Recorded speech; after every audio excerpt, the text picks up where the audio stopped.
सर्वमंगल मांगल्ये शिवे सर्वार्थ साधिके शरण्ये त्र्यंबिके गौरी नारायणी नमोस्तुते। ओम दुम दुर्गाय नमः। शारदीय नवरात्रि का आज चौथा दिन है और आज आप सुनने वाले हैं दुर्गा सप्तशती का 5वां, 6वां, 7वां और 8वां अध्याय। और हाँ, इससे पहले आप सुनेंगे कीलक स्तोत्र। और हाँ, नवरात्रि के चौथे दिन माँ भगवती दुर्गा के चौथे स्वरूप माँ कुष्मांडा की पूजा की जाती है। और माँ कुष्मांडा की पूजा विधि क्या है, व्रत की कथा क्या है, किस रंग के वस्त्र धारण करके आज माँ कुष्मांडा की हमें पूजा करनी चाहिए, किन मंत्रों का जप करना चाहिए और कौन सा उपाय करना चाहिए, इसके विषय में वीडियो अपलोड हो चुकी है।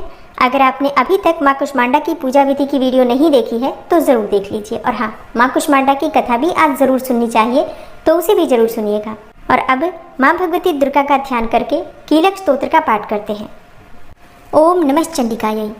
मार्कंडेय ऋषि जी कहते हैं, चंडिका देवी को नमस्कार है। विशुद्ध ज्ञान ही जिनका शरीर है, तीनों वेद ही जिनके तीनों दिव्य नेत्र हैं, और जो कल्याण प्राप्ति के हेतु हैं तथा अपने मस्तक पर अर्धचंद्र का मुकुट धारण करते हैं, उन भगवान शिव को नमस्कार है। मंत्रों का जो अभिकीलक है, अर्थात मंत्रों की सिद्धि में विघ्न उपस्थित करने वाले शाप रूपी कीलक का जो निवारण करने वाला है, उस सप्तशती स्तोत्र को संपूर्ण रूप से जानना चाहिए और जानकर उसकी उपासना करनी चाहिए। यद्यपि सप्तशती के अतिरिक्त अन्य मंत्रों के जप में भी जो निरंतर लगा रहता है वह भी कल्याण का भागी होता है। उसके भी उच्चाटन आदि कर्म सिद्ध होते हैं तथा उसे भी समस्त दुर्लभ वस्तुओं की प्राप्ति हो जाती है। तथापि जो अन्य मंत्रों का जप न करके केवल इस सप्तशती नामक स्तोत्र से ही देवी की स्तुति करते हैं, उन्हें स्तुति मात्र से ही सच्चिदानंद स्वरूपिणी देवी सिद्ध हो जाती हैं। उन्हें अपने कार्य की सिद्धि के लिए मंत्र, औषधि तथा अन्य किसी साधन के उपयोग की आवश्यकता नहीं रहती। बिना जप के ही उनके उच्चाटन आदि समस्त अभिचारी कर्म सिद्ध हो जाते हैं। इतना ही नहीं, उनकी संपूर्ण अभिष्ट वस्तुएं भी सिद्ध हो जाती हैं। लोगों के मन में यह शंका थी कि जब केवल सप्तशती की उपासना से अथवा सप्तशती को छोड़कर अन्य मंत्रों की उपासना से भी समान रूप से सब कार्य सिद्ध होते हैं, तब इनमें श्रेष्ठ कौन सा साधन है। लोगों की इस शंका को सामने रखकर भगवान शंकर ने अपने पास आए हुए जिज्ञासुओं को समझाया कि यह सप्तशती नामक संपूर्ण स्तोत्र ही सर्वश्रेष्ठ एवं कल्याणमय है। तदनंतर भगवती चंडिका के सप्तशती नामक स्तोत्र को महादेव जी ने गुप्त कर दिया। सप्तशती के पाठ से जो पुण्य प्राप्त होता है उसकी कभी समाप्ति नहीं होती, परंतु अन्य मंत्रों के जप से उत्पन्न पुण्य की समाप्ति हो जाती है। अतः भगवान शिव ने अन्य मंत्रों की अपेक्षा जो सप्तशती की ही श्रेष्ठता का निर्णय किया, उसे यथार्थ ही जानना चाहिए। अन्य मंत्रों का जप करने वाला पुरुष भी यदि सप्तशती के स्तोत्र और जप का अनुष्ठान कर ले तो वह भी पूर्ण रूप से ही कल्याण का भागी होता है, इसमें तनिक भी संदेह नहीं है। जो साधक कृष्ण पक्ष की चतुर्दशी अथवा अष्टमी को एकाग्रचित्त होकर भगवती की सेवा में अपना सर्वस्व समर्पित कर देता है और फिर उसे प्रसाद रूप से ग्रहण करता है, उसी पर भगवती प्रसन्न होती हैं, अन्यथा उनकी प्रसन्नता नहीं प्राप्त होती। इस प्रकार सिद्धि के प्रतिबंधक रूप कील के द्वारा महादेव जी ने इस स्तोत्र को कीलित कर रखा है। जो पूर्वोक्त रीति से निष्कीलन करके इस सप्तशती स्तोत्र का प्रतिदिन स्पष्ट उच्चारण पूर्वक पाठ करता है, वह मनुष्य सिद्ध हो जाता है, वही देवी का पार्षद होता है और वही गंधर्व भी होता है। सर्वत्र विचरते रहने पर भी इस संसार में उसे कहीं भी भय नहीं होता। वह अपमृत्यु के वश में नहीं पड़ता तथा देह त्यागने के बाद वह मोक्ष प्राप्त कर लेता है। अतः कीलन को जानकर उसका परिहार करके ही सप्तशती का पाठ आरंभ करें। जो ऐसा नहीं करता उसका नाश हो जाता है। इसलिए कीलक और निष्कीलन का ज्ञान प्राप्त करने पर ही यह स्तोत्र निर्दोष होता है और विद्वान पुरुष इस निर्दोष स्तोत्र का ही पाठ आरंभ करते हैं। स्त्रियों में जो कुछ भी सौभाग्य आदि दृष्टिगोचर होता है वह सब देवी के प्रसाद रूप का ही फल है। अतः इस कल्याणमय स्तोत्र का सदा जाप करना चाहिए। इस स्तोत्र का मंद स्वर से पाठ करने पर स्वल्प फल की प्राप्ति होती है और उच्च स्वर से पाठ करने पर पूर्ण फल की सिद्धि होती है। अतः उच्च स्वर से ही इसका पाठ आरंभ करना चाहिए। जिनके प्रसाद से ऐश्वर्य, सौभाग्य, आरोग्य, संपत्ति, शत्रुनाश तथा परम मोक्ष की भी सिद्धि होती है, उस कल्याणमयी जगदम्बा की स्तुति मनुष्य क्यों नहीं करते। कीलक स्तोत्र संपूर्ण हुआ और अब आप सुनेंगे दुर्गा सप्तशती का 5वां, 6वां, 7वां और 8वां अध्याय। ऋषि कहते हैं, पूर्व काल में शुंभ और निशुंभ नामक असुरों ने अपने बल के घमंड में आकर सचिपति इंद्र के हाथों से तीनों लोकों का राज्य और यज्ञ भाग छीन लिए। वे ही दोनों सूर्य, चंद्रमा, कुबेर, यम और वरुण के अधिकार का भी उपयोग करने लगे। वायु और अग्नि का कार्य भी वे ही करने लगे। उन दोनों ने सब देवताओं को अपमानित, राज्य भ्रष्ट, पराजित तथा अधिकारहीन करके स्वर्ग से निकाल दिया। तब उन दोनों महान असुरों से तिरस्कृत देवताओं ने अपराजिता देवी का स्मरण किया और सोचा, जगदम्बा ने हम लोगों को वर दिया था कि आपत्ति काल में स्मरण करने पर मैं तुम्हारी सब आपत्तियों का तत्काल नाश कर दूंगी। यह विचार कर देवता गिरिराज हिमालय पर गए और वहां भगवती विष्णु माया की स्तुति करने लगे। देवता बोले, देवी को नमस्कार है, महादेवी शिवा को सर्वदा नमस्कार है, प्रकृति एवं भद्रा को प्रणाम है। हम लोग नियम पूर्वक जगदम्बा को नमस्कार करते हैं। रौद्रा को नमस्कार है, नित्या, गौरी एवं धात्री को बारंबार नमस्कार है। ज्योत्सनामयी, चंद्र रूपिणी एवं सुख स्वरूपा देवी को सतत प्रणाम है। शरणागतों का कल्याण करने वाली वृद्धि एवं सिद्धि रूपा देवी को हम बारंबार नमस्कार करते हैं। नैऋत्री अर्थात राक्षसों की लक्ष्मी, राजाओं की लक्ष्मी तथा सर्वाणी अर्थात शिव पत्नी स्वरूपा आप जगदम्बा को बार बार नमस्कार करते हैं। दुर्गा, दुर्गपारा, दुर्गम संकट से पार उतारने वाली, सारा अर्थात सबकी सारभूता, सर्वकारिणी, ख्याति, कृष्णा और धूम्रा देवी को सर्वदा नमस्कार है। अत्यंत सौम्य तथा अत्यंत रौद्र रूपा देवी को हम नमस्कार करते हैं। उन्हें बारंबार हम प्रणाम करते हैं। जगत की आधारभूता कृति देवी को बारंबार नमस्कार है। जो देवी सब प्राणियों में विष्णु माया के नाम से कही जाती हैं, उनको नमस्कार है। उनको नमस्कार, उनको बारंबार नमस्कार है। जो देवी सब प्राणियों में चेतना कहलाती हैं, उनको नमस्कार, उनको नमस्कार, उनको बारंबार नमस्कार है। जो देवी सब प्राणियों में बुद्धि रूप से स्थित हैं, उनको नमस्कार, उनको नमस्कार, उनको बारंबार नमस्कार है। जो देवी सब प्राणियों में निद्रा रूप से स्थित हैं, उनको नमस्कार, उनको नमस्कार, उनको बारंबार नमस्कार है। जो देवी सब प्राणियों में क्षुधा रूप से स्थित हैं, उनको नमस्कार, उनको नमस्कार, उनको बारंबार नमस्कार है। जो देवी सब प्राणियों में छाया रूप से स्थित हैं, उनको नमस्कार, उनको नमस्कार, उनको बारंबार नमस्कार है। जो देवी सब प्राणियों में शक्ति रूप से स्थित हैं, उनको नमस्कार, उनको नमस्कार, उनको बारंबार नमस्कार है। जो देवी सब प्राणियों में तृष्णा रूप से स्थित हैं, उनको नमस्कार, उनको नमस्कार, उनको बारंबार नमस्कार है। जो देवी सब प्राणियों में शांति रूप से अर्थात क्षमा रूप से स्थित हैं, उनको नमस्कार, उनको नमस्कार, उनको बारंबार नमस्कार है। जो देवी सब प्राणियों में जाति रूप से स्थित हैं, उनको नमस्कार, उनको नमस्कार, उनको बारंबार नमस्कार है। जो देवी सब प्राणियों में लज्जा रूप से स्थित हैं, उनको नमस्कार, उनको नमस्कार, उनको बारंबार नमस्कार है। जो देवी सब प्राणियों में शांति रूप से स्थित हैं, उनको नमस्कार, उनको नमस्कार, उनको बारंबार नमस्कार है। जो देवी सब प्राणियों में श्रद्धा रूप से स्थित हैं, उनको नमस्कार, उनको नमस्कार, उनको बारंबार नमस्कार है। जो देवी सब प्राणियों में कांति रूप से स्थित हैं, उनको नमस्कार, उनको नमस्कार, उनको बारंबार नमस्कार है। जो देवी सब प्राणियों में लक्ष्मी रूप से स्थित हैं, उनको नमस्कार, उनको नमस्कार, उनको बारंबार नमस्कार है। जो देवी सब प्राणियों में वृत्ति रूप से स्थित हैं, उनको नमस्कार, उनको नमस्कार, उनको बारंबार नमस्कार है। जो देवी सब प्राणियों में स्मृति रूप से स्थित हैं, उनको नमस्कार, उनको नमस्कार, उनको बारंबार नमस्कार है। जो देवी सब प्राणियों में दया रूप से स्थित हैं, उनको नमस्कार, उनको नमस्कार, उनको बारंबार नमस्कार है। जो देवी सब प्राणियों में तुष्ट रूप से स्थित हैं, उनको नमस्कार, उनको नमस्कार, उनको बारंबार नमस्कार है। जो देवी सब प्राणियों में माता रूप से स्थित हैं, उनको नमस्कार, उनको नमस्कार, उनको बारंबार नमस्कार है। जो देवी सब प्राणियों में भ्रांति रूप से स्थित हैं, उनको नमस्कार, उनको नमस्कार, उनको बारंबार नमस्कार है। जो जीवों के इंद्रिय वर्ग की अधिष्ठात्री देवी एवं सब प्राणियों में सदा व्याप्त रहने वाली हैं, उन व्याप्ति देवी को बारंबार नमस्कार है। जो देवी चैतन्य रूप से इस संपूर्ण जगत को व्याप्त करके स्थित हैं, उनको नमस्कार, उनको नमस्कार, उनको बारंबार नमस्कार है।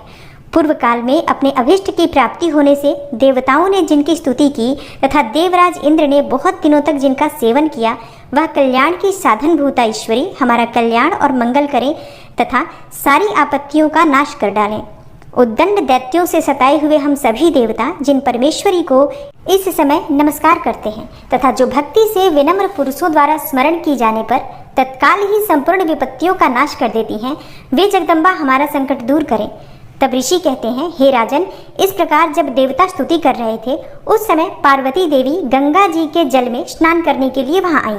उन सुंदर भौहों वाली भगवती ने देवताओं से पूछा, आप लोग यहाँ किसकी स्तुति करते हैं?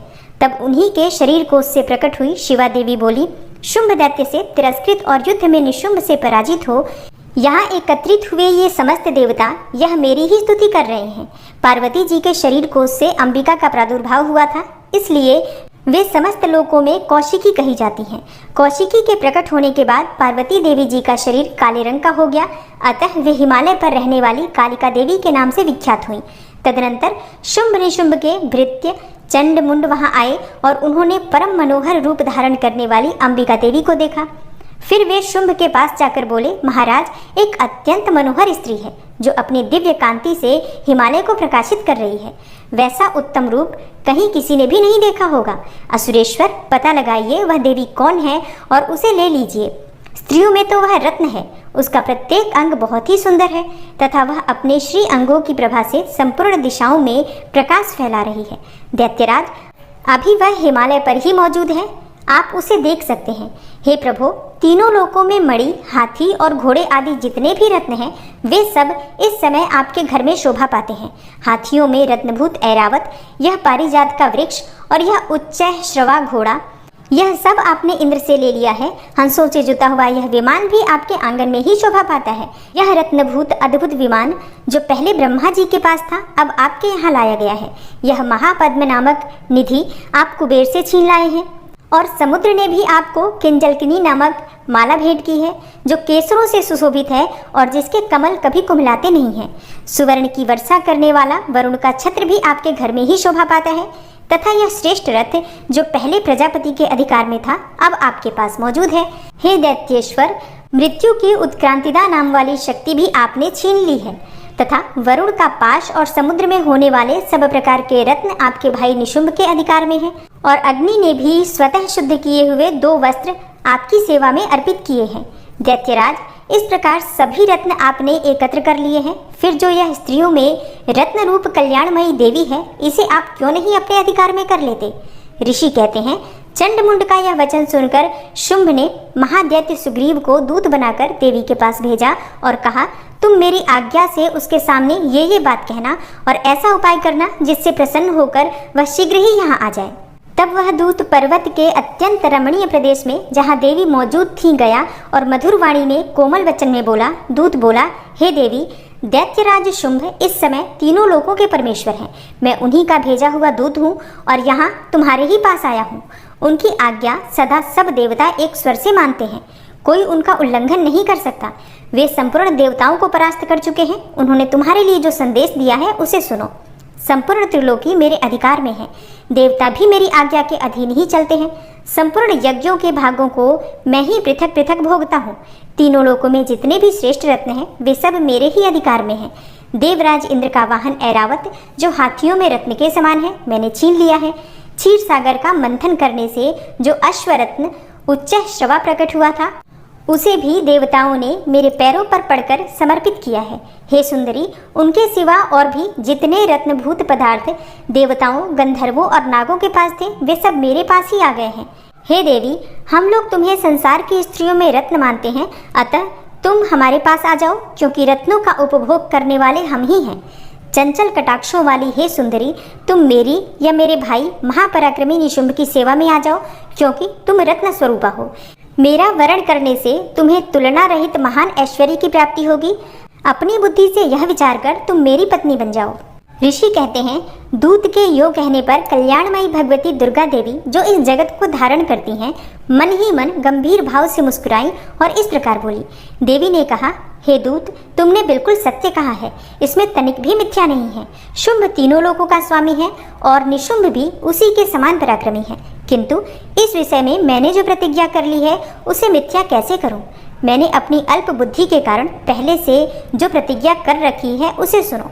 जो मुझे संग्राम में जीत लेगा, जो मेरे अभिमान को चूर्ण कर देगा तथा संसार में जो मेरे समान बलवान होगा वही मेरा स्वामी होगा। इसलिए शुंभ तथा महादैत्य निशुंभ स्वयं ही यहाँ पधारे और मुझे जीतकर शीघ्र ही मेरा पाणी ग्रहण कर ले। इसमें विलंब की क्या आवश्यकता है? दूत बोला, हे देवी, तुम घमंड से भरी हो, मेरे सामने ऐसी बातें ना करो। तीनों लोकों में कौन ऐसा पुरुष है जो शुंभ और निशुंभ के सामने खड़ा हो सके? हे देवी, अन्य दैत्यों के सामने भी सारे देवता युद्ध में नहीं ठहर सकते, फिर तुम अकेली स्त्री होकर कैसे ठहर सकती हो? जिन शुंभ आदि दैत्यों के सामने इंद्र आदि सब देवता भी युद्ध में खड़े नहीं हुए, उनके सामने तुम स्त्री होकर कैसे जाओगी? इसलिए तुम मेरे ही कहने से शुंभ और निशुंभ के पास चली जाओ। ऐसा करने से तुम्हारे गौरव की रक्षा होगी, अन्यथा जब वे केश पकड़कर घसीटेंगे तब तुम्हें अपनी प्रतिष्ठा खोकर जाना पड़ेगा। तब देवी ने कहा, तुम्हारा कहना ठीक है, शुंभ बलवान है और निशुंभ भी बड़े पराक्रमी है, किंतु क्या करूं? मैंने पहले बिना सोचे समझे प्रतिज्ञा कर ली है, अतः अब तुम जाओ। मैंने तुमसे जो कुछ कहा है वह सब दैत्यराज से आदरपूर्वक कहना, फिर वे जो उचित जान पड़े करें। इस प्रकार श्री मार्कंडेय पुराण में सावर्णिक मनवंतर की कथा के अंतर्गत देवी महात्म्य में देवी दूत संवाद नामक 5वां अध्याय पूरा हुआ। अब आप सुनेंगे दुर्गा सप्तशती का 6ठा अध्याय। 6ठे अध्याय में धूम्रलोचन वध का वर्णन किया गया है। ऋषि कहते हैं, देवी का यह कथन सुनकर दूत को बड़ा अमर्ष हुआ और उसने दैत्यराज के पास जाकर सब समाचार विस्तार पूर्वक कह सुनाया। दूत के उस वचन को सुनकर दैत्यराज कुपित हो उठा और दैत्य सेनापति धूम्रलोचन से बोला, धूम्रलोचन, तुम शीघ्र अपने साथ सेना लेकर जाओ और उस दुष्टा के केश पकड़कर घसीटते हुए उसे बलपूर्वक यहाँ ले आओ। उसकी रक्षा करने के लिए यदि कोई दूसरा खड़ा हो तो वह देवता, यक्ष अथवा गंधर्व ही क्यों न हो, उसे अवश्य मार डालना। ऋषि कहते हैं, शुंभ के इस प्रकार आज्ञा देने पर वह धूम्रलोचन दैत्य 60,000 असुरों की सेना को साथ लेकर वहां से तुरंत चल दिया। वहां पहुंचकर उसने हिमालय पर रहने वाली देवी को देखा और ललकार कर कहा, अरे तू शुंभ निशुंभ के पास चल। यदि इस समय प्रसन्नता पूर्वक मेरे स्वामी के समीप नहीं चलेगी तो मैं बलपूर्वक झोंटा पकड़कर घसीटते हुए तुझे ले चलूंगा। देवी बोली, तुम्हें दैत्यों के राजा ने भेजा है, तुम स्वयं भी बलवान हो और तुम्हारे साथ विशाल सेना भी है। ऐसी दशा में यदि मुझे बलपूर्वक ले चलोगे तो मैं तुम्हारा क्या कर सकती हूँ? ऋषि कहते हैं, देवी के यो कहने पर असुर धूम्रलोचन उनकी ओर दौड़ा। तब अंबिका ने हुम शब्द के उच्चारण मात्र से उसे भस्म कर दिया। फिर तो क्रोध में भरी हुई दैत्यों की विशाल सेना और अंबिका ने एक दूसरे पर तीखे सायकों, शक्तियों तथा फरसों की वर्षा आरंभ कर दी। इतने में ही देवी का वाहन सिंह क्रोध में भरकर भयंकर गर्जना करके गर्दन के बालों को हिलाता हुआ असुरों की सेना में कूद पड़ा। उसने कुछ दैत्यों को पंजों की मार से, कितनों को अपने जबड़ों से और कितने ही महादैत्यों को पटक कर ओठ की दाढ़ों से घायल करके मार डाला। उस सिंह ने अपने नखों से कितनों के पेट फाड़ डाले और थप्पड़ मारकर कितनों के ही सिर धड़ से अलग कर दिए। कितनों की भुजाएं और मस्तक काट डाले तथा अपनी गर्दन के बाल हिलाते हुए उसने दूसरे दैत्यों के पेट फाड़कर उनका रक्त चूस लिया। अत्यंत क्रोध में भरे हुए देवी के वाहन उस महाबली सिंह ने क्षण भर में ही असुरों की सारी सेना का संहार कर डाला। शुंभ ने जब सुना कि देवी ने धूम्रलोचन असुर को मार डाला तथा उसके सिंह ने सारी सेना का सफाया कर डाला, तब उस दैत्यराज को बड़ा क्रोध हुआ। उसका होठ कांपने लगा। उसने चंड और मुंड नामक 2 महादैत्यों को आज्ञा दी, हे चंड और हे मुंड, तुम लोग बहुत बड़ी सेना लेकर वहां जाओ। उस देवी के झोंटे पकड़कर अथवा उसे बांधकर शीघ्र यहाँ ले आओ। यदि इस प्रकार उसको लाने में संदेह हो तो युद्ध में सब प्रकार के अस्त्र शस्त्रों तथा समस्त आसुरी सेना का प्रयोग करके उसकी हत्या कर डालना। उस दुष्टा की हत्या होने पर तथा सिंह के भी मारे जाने पर उस अंबिका को बांधकर साथ लेकर शीघ्र ही लौट आना। ओम नमः चंडिकायै। इस प्रकार श्री मार्कंडेय पुराण में सावर्णिक मनवंतर की कथा के अंतर्गत देवी महात्म्य में धूम्रलोचन वध नामक 6ठा अध्याय पूरा हुआ। और अब आप सुनेंगे दुर्गा सप्तशती का 7वां अध्याय, जिसमें चंड और मुंड के वध का वर्णन किया गया है। ऋषि कहते हैं, तदनंतर शुंभ की आज्ञा पाकर वे चंड मुंड आदि दैत्य चतुरंगिणी सेना के साथ अस्त्र शस्त्रों से सुसज्जित होकर चल दिए। फिर गिरिराज हिमालय के सुवर्णमय ऊंचे शिखर पर पहुंचकर उन्होंने सिंह पर बैठी हुई देवी को देखा।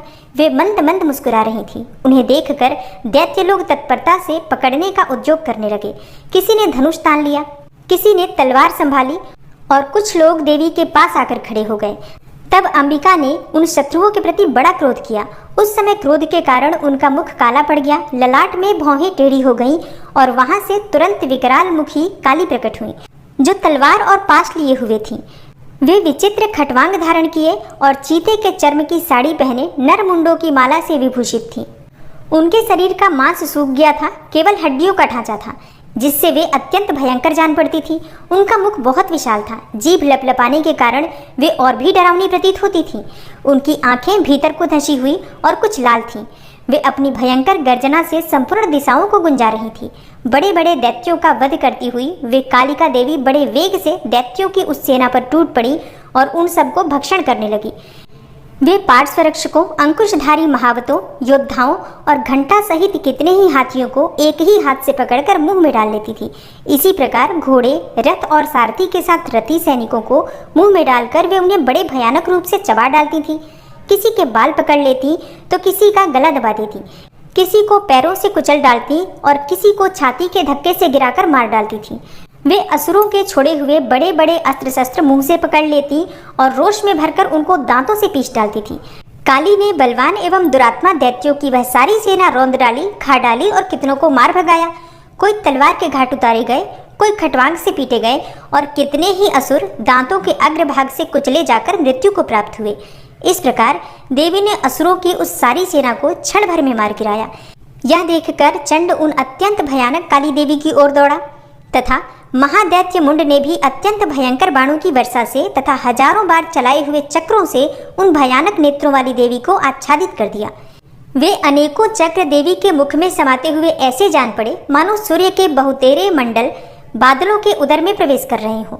तब भयंकर गर्जना करने वाली काली ने अत्यंत रोष में भरकर विकट अट्टहास किया। उस समय उनके विकराल वदन के भीतर कठिनता से देखे जा सकने वाले दांतों की प्रभा से वे अत्यंत उज्जवल दिखाई देती थी। देवी ने बहुत बड़ी तलवार हाथ में ले हंग का उच्चारण करके चंड पर धावा किया और उसके केश पकड़कर उसी तलवार से उसका मस्तक काट डाला। चंड को मारा देखकर मुंड भी देवी की ओर दौड़ा। तब देवी ने रोष में भरकर उसे भी तलवार से घायल करके धरती पर सुला दिया। महापराक्रमी चंड और मुंड को मारा गया देखकर मरने से बची हुई बाकी सेना भय से व्याकुल हो चारों ओर भाग गई। तदनंतर काली ने चंड और मुंड का मस्तक हाथ में लेकर चंडिका के पास जाकर प्रचंड अट्टहास करते हुए कहा, हे देवी, मैंने चंड और मुंड नामक इन दो महापशुओं को तुम्हें भेंट किया है। अब युद्ध यज्ञ में तुम शुंभ और निशुंभ का स्वयं ही वध करना। ऋषि कहते हैं, वहां लाए हुए उन चंड मुंड नामक महादैत्यों को देखकर कल्याणमयी चंडी ने काली से मधुर वाणी में कहा, हे देवी, तुम चंड और मुंड को लेकर मेरे पास आई हो, इसलिए संसार में चामुंडा के नाम से तुम्हारी ख्याति होगी। ओम नमः चंडिकायै। इस प्रकार श्री मार्कंडेय पुराण में सावर्णिक मनवंतर की कथा के अंतर्गत देवी महात्म्य में चंड मुंड वध नामक 7वां अध्याय पूरा हुआ। और अब आप सुनेंगे दुर्गा सप्तशती का 8वां अध्याय। 8वें अध्याय में रक्त बीज वध का वर्णन किया गया है। ऋषि कहते हैं, चंड और मुंड नामक दैत्यों के मारे जाने तथा बहुत सी सेना का संहार हो जाने पर दैत्यों के राजा प्रतापी शुंभ के मन में बड़ा क्रोध हुआ और उसने दैत्यों की संपूर्ण सेना को युद्ध के लिए कूच करने की आज्ञा दी। वह बोला, आज उदायुध नाम के 86 दैत्य सेनापति अपनी सेनाओं के साथ युद्ध के लिए प्रस्थान करें। कंबु नाम वाले दैत्यों के 84 सेनानायक अपनी वाहिनी से घिरे हुई यात्रा करें। 50 कौटिवीर्य कुल के और 100 धौम्र कुल के असुर सेनापति मेरी आज्ञा से सेना सहित कूच करें। कालक, दौरहृद, मौर्य और कालकेय असुर भी युद्ध के लिए तैयार होकर मेरी आज्ञा से तुरंत प्रस्थान करें। भयानक शासन करने वाला असुर राज शुंभ इस प्रकार आज्ञा देकर सहस्त्रों बड़ी बड़ी सेनाओं के साथ युद्ध के लिए प्रस्थित हुआ। उसकी अत्यंत भयंकर सेना आती देखकर चंडिका ने अपने धनुष की टंकार से पृथ्वी और आकाश के बीच का भाग गुंजा दिया। हे राजन, तदनंतर देवी के सिंह ने भी बड़े जोर जोर से दहाड़ना आरंभ किया। फिर अंबिका ने घंटे के शब्द से उस ध्वनि को और भी बढ़ा दिया। धनुष की टंकार, सिंह की दहाड़ और घंटे की ध्वनि से संपूर्ण दिशाएं गूंज उठी। उस भयंकर शब्द से काली ने अपने विकराल मुख को और भी बढ़ा लिया तथा इस प्रकार वे विजयिनी हुई। उस तुमुल नाद को सुनकर दैत्यों की सेनाओं ने चारों ओर से आकर चंडिका देवी, सिंह तथा काली देवी को क्रोधपूर्वक घेर लिया।